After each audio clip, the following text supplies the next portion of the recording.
Hello, everyone.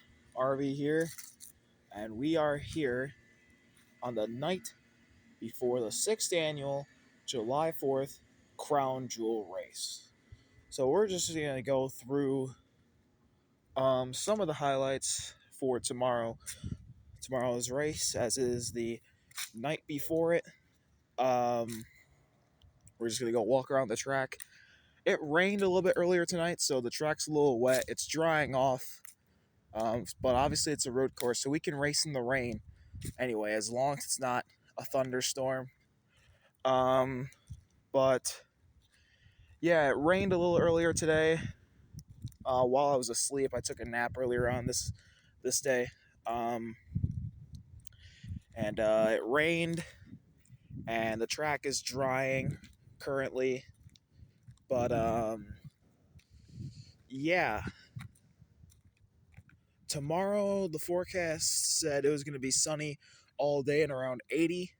But since we're racing late on in the day, around 7 p.m. is scheduled race time, depending on some things. Race time, it said it was going to be 73 degrees and sunny. So that bodes well for us.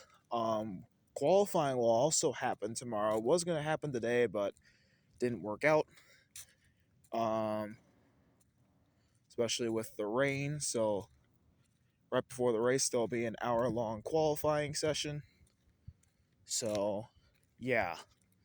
But last year's race was obviously the championship race, which was won by Zach Young, which is his first and only championship at this time. He will not be here tomorrow to defend his crown as the July 4th Crown Jewel Race winner. So we will most likely get either a new champion or an old champion, as Riley Vanetti is in the field. He hasn't won this race since 2021. And ironically, tomorrow is the 4-year anniversary of his win back in 2021. He won on July 3rd, 2021, the second annual July 4th Crown Jewel race. This will be the sixth. Could lightning strike twice? We'll see. Mary Altieri has never won this race, and neither has Denny Muka. I believe this will only be Denny Muka's second July 4th Crown Jewel race, and if I'm not mistaken, he barely lasted 5 laps in his first one back in 2022, which was the third annual. But race winners for this race. Joshua Schrank won the inaugural July 4th Crown Jewel race back in 2020. Then Riley Vanetti won it in 2021. That 2020 race was deemed the greatest race of all time, and it'll probably stick as that title. As that race was very crazy. It featured Josh coming back after making a late pit stop and having to run down both Mary Altieri and Riley Vanetti in the late going to win it. In front of his family too, which was really cool, especially with all the fireworks, it was on July 4th, 2020. And as you all know, 2020 messed around some things with COVID. So, yeah. Then 2021, Riley Vanetti used some strategy to get a win in 2021, as he did not have the dominant bike that night. Josh Schrank did, but Riley used the strategy to perfection and got the win from him. 2022 was dominated by Josh. He won his second and I believe last July 4th Crown Jewel race. And then 2023 was a battle between Riley Vanetti and Zach Young. Riley had the lead late until a late caution happened, and Zach Young stole on the restart and won his first July 4th Crown Jewel race. And that was honestly the second best July 4th Crown Jewel race. Because the battles between Zach and Riley that night were really awesome. It was a fun race. And then in 2024, Riley got hurt, so he didn't race. It was just a duel between Zach Young and Mary Altieri, and for the championship, which Zach Young got it done. His second July 4th Crown Jewel race win with his first ever championship, which at this moment is his last career win. So that's the history of this great race. Here around the original course at Pulaski Park. How this race got started, it wasn't supposed to happen. It was supposed to be around the pool on July 4th, but because my mom got COVID right before the season started in 2020, it had to push the season back. So this race got put on July 4th weekend. And this race became the greatest race of all time, with the great battles between so much craziness happened, as well as there was fireworks.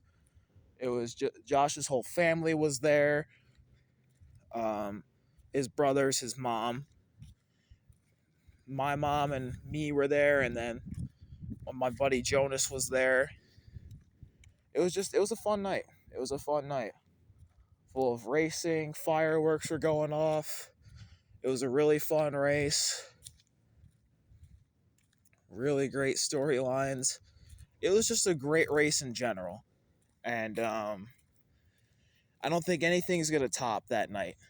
I wish I could have got the recording of it because it was so much fun. Like, Josh, I believe, had the best bike all night. I'm going to give a race recap on it if I can remember. I can remember most of the race, to be honest. Start of the race happened. Josh has the lead. Josh and Altieri are gone. Riley, he was falling back. He actually got lapped in the first stage. And then the fireworks are going off late in the first stage. It was crazy. Josh won the first stage, and then Riley got the free pass, so he got back on the lead lap. Or no, I didn't get lapped in the first stage. I was just way behind. And then stage 2 is where I got lapped. I got lapped early on. And then Josh won the stage pretty convincingly. I believe he swept both stages. But I believe Mary Altieri was right on his tail both times. She just couldn't get around him. Then stage 3 is where Riley played the strategy right, and he got the lead just in front of Mary Altieri. And Josh was way behind, and he had to run both Riley and Mary Altieri down, which he made quick work of Altieri. And then with about 8 laps to go, he made a sick pass in the back straightaway where he went wide. Riley went out to block, and then Josh crossed him over and took the lead. And then he held on to win the first ever race in a great 3-way battle. They were all right there, all lined up, line of stern. Riley tried one time to go in the grass to get around him, but it didn't work. It was a great battle. Riley tried to find every way around Josh, but it didn't work, and he got the win. And I don't know, him doing that in front of his family, it was fitting. It was fitting. And Josh had a really good career. He had a lot of fun moments in his career. And I personally think that win was better than his 2 championships, to be honest. I believe, if I'm not mistaken, that was only his second career win. And he ended up with I think 20, 25, 26 in a 4-year span. He was dominant. He was really good. But yeah, this track, it's a road course. It's always fun. It's drying up.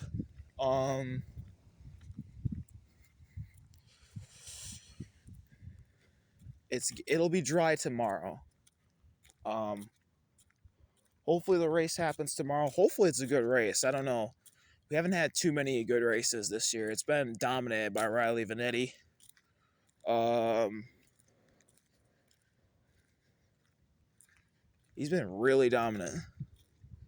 So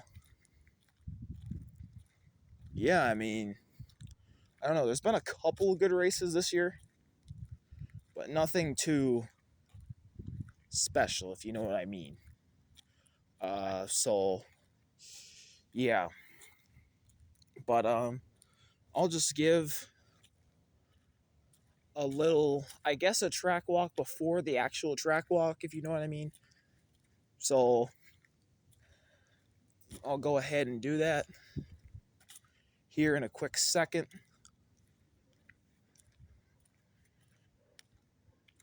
So 2020, 21, 22, 23. This will be the seventh annual July 4th Crown Jewel race. So here we go. Here's start finish right here. And then this is the toughest part of the track, the technical section, if you will. Here's turn 1, turn 2. I mean, turn 1 can be a passing zone. Turn 3 can be a passing zone if you can get on the gas or get on the pedals really well and fire one up the inside. On the exit of turn 4, you could try and jump somebody. Here you go off of 4. I don't know. It's really tough to jump somebody off of 4. First practice was pretty tough to do that, which will probably be the final practice, honestly. Riley was faster.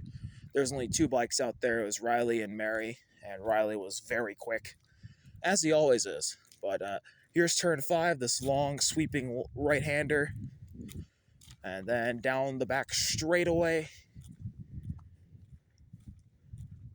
heading to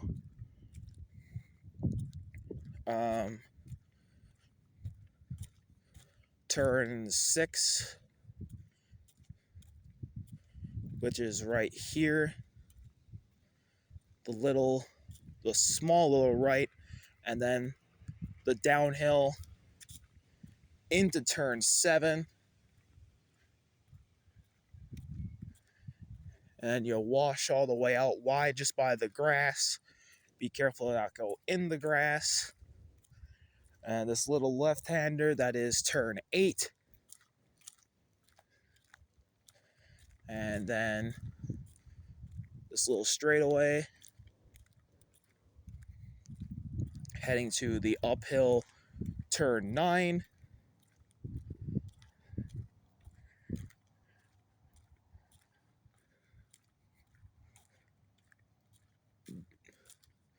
And then the final straightaway,